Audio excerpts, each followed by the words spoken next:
Hey, what's up, everyone? Eric here with Proactive Intuition. And in this video, I got Feldon Richards back on the channel. If you don't know who Feldon is, he's the owner of NYC Phone Buyer, as well as the creator of iPhone Repair Academy. I did a survey on my YouTube channel on what type of content did you want me to create. And the number one response was how to make money outside of reselling. So I'm on a video chat with Feldon every single week, and he's always talking to me about how much he's crushing it with iPhone repair. So I wanted to make a video about kind of the business model that Feldon has. It's a great avenue to add on to your reseller business, but also a great avenue to have like another side hustle on how to make money outside of reselling as offering it as a service. So I wanted to ask Feldon some questions about his business, but Feldon, for anyone that doesn't know you, just kind of do a quick rundown of how you got into iPhone repair and what kind of your business model is with it.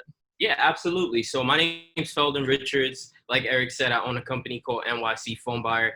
And I got into iPhone repair kind of accidentally. I was a broke banker back in 2017. I had a job that paid decent, got a couple promotions, started to make a little bit more money. But on the slow rise to the top, my son just kept breaking his iPhone. I mean, consistently. And for those of you who have kids, nieces, nephews, I'm pretty sure at some point we all have kids in our lives. You know how destructive they can be with expensive things at times. And so my son, he would drop his phone all the time. And I did what any loving parent would do. I took it to a local repair shop and I said, hey, fix my son's phone. It was working fine. It just had a cracked screen and I didn't want him cutting his fingers. So I took it there. Long story short, we brought the phone home and his home button stopped working. I did a little bit of research and I learned that the repair shop actually broke his home button during the repair, which was mind-blowing to me because they're professionals. You're a professional. You fix the phone. You don't fix one problem and create another. That's like going to the doctor for open heart surgery and then you come home with a new heart and a missing lung. Like, it doesn't make sense. So I was a little frustrated. Well, I was a lot frustrated at the time. I said some things to the owners of the shop that I won't repeat on this call. In any event, that kind of got me interested in iPhone repair because, I said to myself, if the professionals are doing a bad job, who are we supposed to trust? I live in the South Bronx and I noticed that there weren't too many quality repair options in the area. So I decided to just, my kid was 8 at the time, let me fix it myself, which was weird to me. I'm a banker. I don't know how to fix anything, by the way. Like I have no back. Just to give you guys an idea, the only thing I've ever built in my life, like I put together, the little furniture that you get that comes with the diagrams that you put together in your house. So that's my handyman experience. So if there's any, I always joke with people, if there's any qualifier to be an iPhone repair specialist, like if you can build a little diagram thing in your house, then you could do anything. Take over. I'm in trouble, man. I couldn't even put my baby's crib together. I had to have someone else do it. That's so awesome, man. So you kind of got started just by someone else messing up on a phone. You're like, screw it, exactly. I'm going to take this over and just do it right. Learn how to do it myself. Exactly. That's awesome. Is there a lot of like trial and error getting into iPhones? Like, was there a big learning curve with it? So for me, like I said, I have no handyman experience, aside from the little joke I made earlier about putting together, furniture, following blueprints and stuff. But in all honesty, I have shaky hands. So I'm always messing things up. I wouldn't say the learning curve is too hard. I taught my 8-year-old son how to do it because he kept breaking his phones. And I always tell people if he can learn how to do it, then pretty much anybody can do it because he can't even mess with the little diagrams. Like he looks at them and it's like a foreign language to him. So I don't know. I feel like the biggest challenge that a lot of people face is going on YouTube. You see these big YouTubers, I won't name any names. They make iPhone repair look so easy and they don't tell you about the little mistakes that you can make, like clipping home buttons and things like that.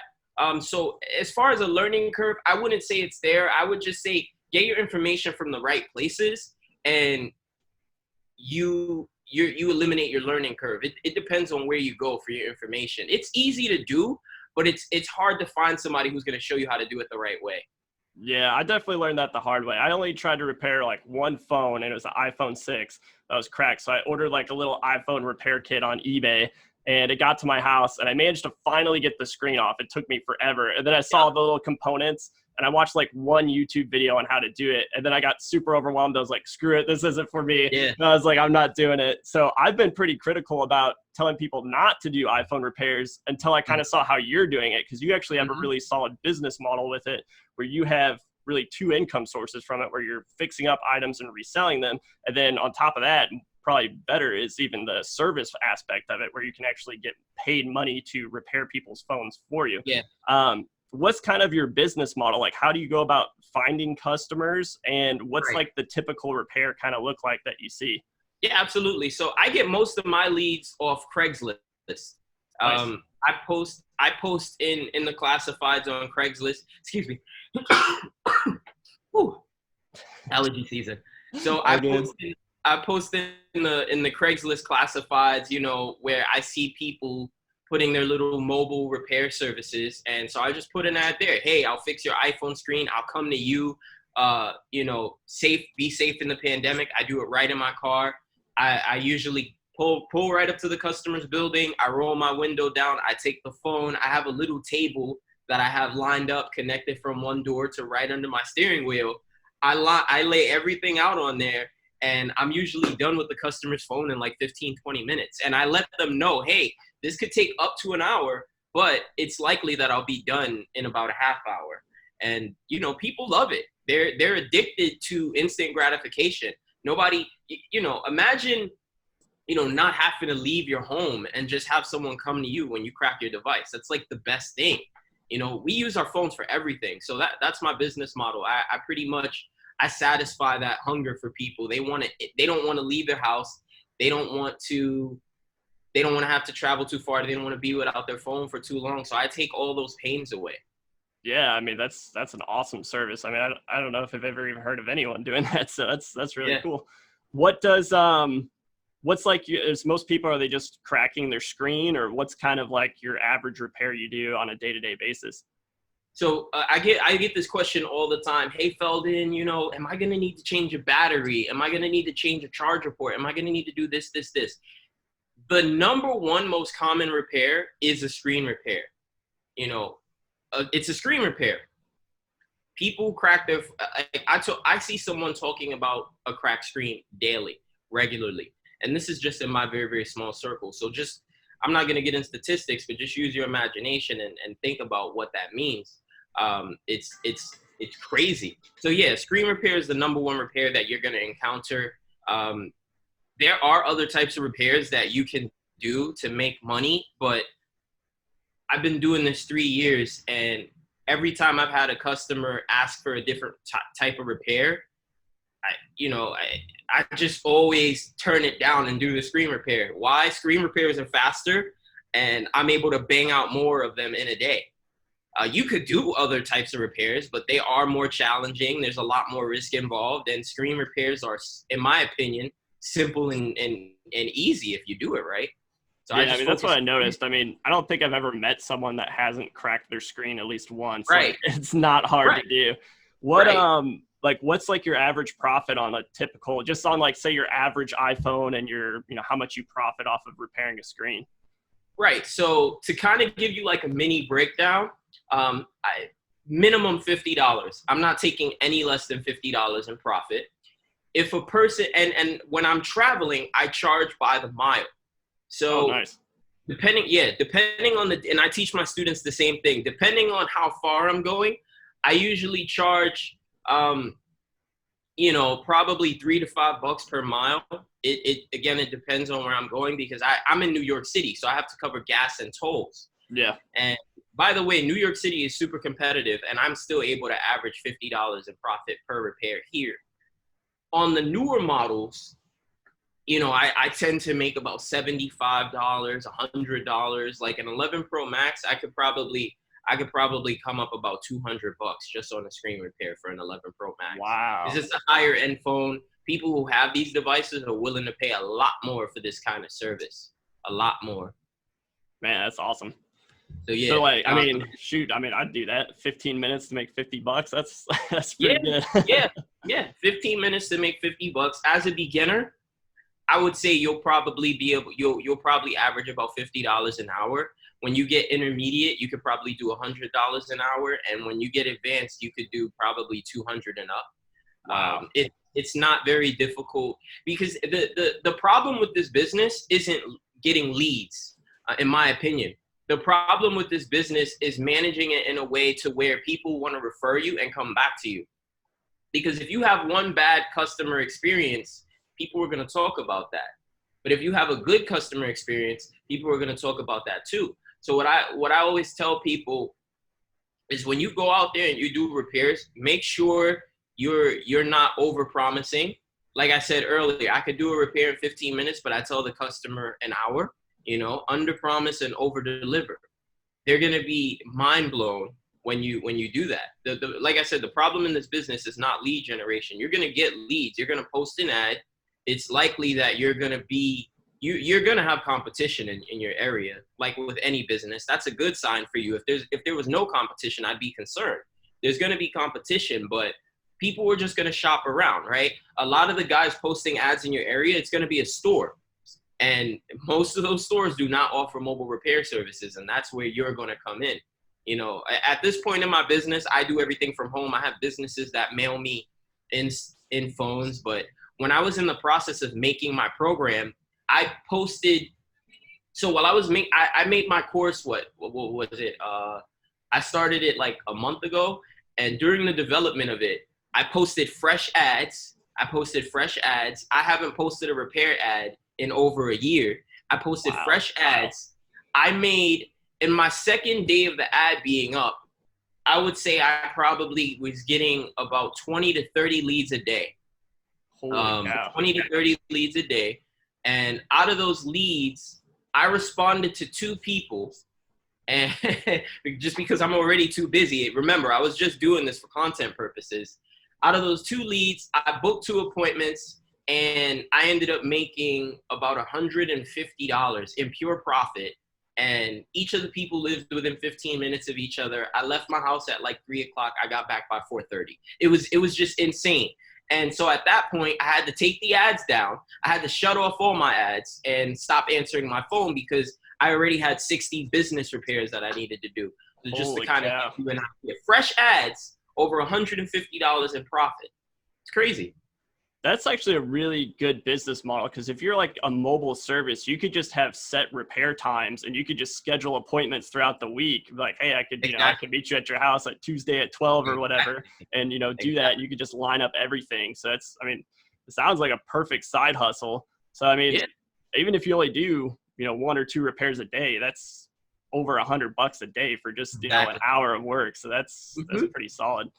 So you right actually. Now, Sorry, what was that? From like B2B, fix and flips, I only do about 5 a day, and then I call it a day, because I have other businesses as well. From home, we just need 5 repairs a day to meet like our monthly obligations, and we just focus on hitting that. I mean, if I get, if I have a goal that I want to hit, I might bang out like 10 or more, but for the most part, I just stay consistent, do 5 a day, and that generates me easily over $6,000 a month. Wow, that's awesome. Yeah, there's definitely a need for it, especially if you're cutting the difficulty, or you're making the transaction really easy and smooth by traveling to the people. You're one-upping your competition in that way. So Wow, that's awesome. Well, man, you just created iPhone Repair Academy, and that launches this month, right? Yeah, it's out. It's available now, actually. Oh, nice. Okay, cool. Do you want kind of explain a little bit about the course, kind of, and what's included in it, and how you kind of, what kind of content can you expect out of it? Yeah, absolutely. So just to kind of give you guys a little background on me, kind of like I said earlier, I've been doing this for about 3 years. Last year, I did a little over $600,000 in sales, just buying broken phones and repairing them. And so in the course, you can expect to learn a couple things. Number one, how to do screen repairs my way. I've done probably over 1,000 devices repairs by now. So I know a little something. I know a little something about fixing an iPhone. I'm going to show you how to do it my way, but I'm also going to go into a lot of the common mistakes that you don't hear about when you look up iPhone repair on YouTube. There are a lot of things that people just don't cover. There's a lot, and there's a lot that can go right when you do the repair, if you watch one of these videos, but there's also a lot that can go wrong. I'll give you guys one perfect example. If you connect the phone back the wrong way, it'll get stuck on an Apple logo. So I show you how to avoid these common mistakes. So that way, when you're in front of the customer, you don't look like an idiot. The customer's like, hey, my phone wasn't doing this before. I go over all of those little things because this actually happened to me. I was in a customer's house, and I remember I had a little group chat of people who I would ask for help, and it's like nobody knew what the hell was going on. Oh, maybe you should try this. And people were really big on telling me issues that had nothing to do with the problem that I was actually facing at the moment. So in my program, I've actually made a list of all the common mistakes that you're going to make because I made them. And I explain to you how to avoid them. And then I also teach you how to troubleshoot those issues as well. Because the scariest thing for anybody doing something new is to make a mistake and not know how to fix it. And to add another layer of security, I even have my own little text group chat filled with a whole bunch of newbies, including myself, where we can ask questions to each other with people who actually know what they're talking about, not similar to the group that I was in where, you'd post something and get just bad information. So that it's, it's pretty solid.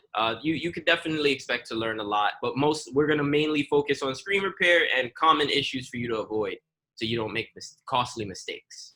Awesome, man. Cool. Well, if any of you guys are interested in the course, I'll have a link below. Feldon has a discount pricing because he just launched the course. So it's super cheap. It's not like one of these courses that's going to cost you, a mortgage payment. So he priced it very, very low for you guys to get into it. If you guys are looking to get started in iPhone repair and kind of learn and avoid making all the mistakes like Feldon was talking about in the beginning and kind of have someone coach you through it, definitely check out that link below. Any last tips or advice of anyone who's looking to get started with iPhone repair? And just any last words? I mean, I have a bunch of students who just got started and they already have projects that they're looking to monetize. So just jump in. You can't really lose. It's under $100 to get started. You get to work personally with me, not on a one-on-one call, but you can text me anytime in a group setting. You'll have me to answer questions for you. You'll have other people to answer questions for you. And I didn't have any of that when I got started. So, definitely take advantage of it while it's still there because obviously, it's a recession-proof income. So you can't really beat that. Yeah, that's one thing I really learned is like, if you want to do something right, like learn from other people's mistakes and have someone coach you through it. So, if you mess up on, one or two phones, then you're trying to figure it all out yourself. You don't have someone coaching you through it. Like you could have just paid for the course and learned how to do it right in the first place. So, man, I'm super excited for it. I know you've already had over 100 people sign up for it in less than like a month. So that's pretty incredible. So congrats on all the success, man. I'm excited to check out the course and learn more about it. Yeah. Awesome. And also, guys, if you haven't followed Feldon, be sure to follow him on his YouTube channel. It's a NYC phone buyer, right? It is. Feldon has a ton of awesome content on there, so be sure to check out his YouTube channel as well. So with that being said, guys, I'll catch you all in the next video, and I'll see you later.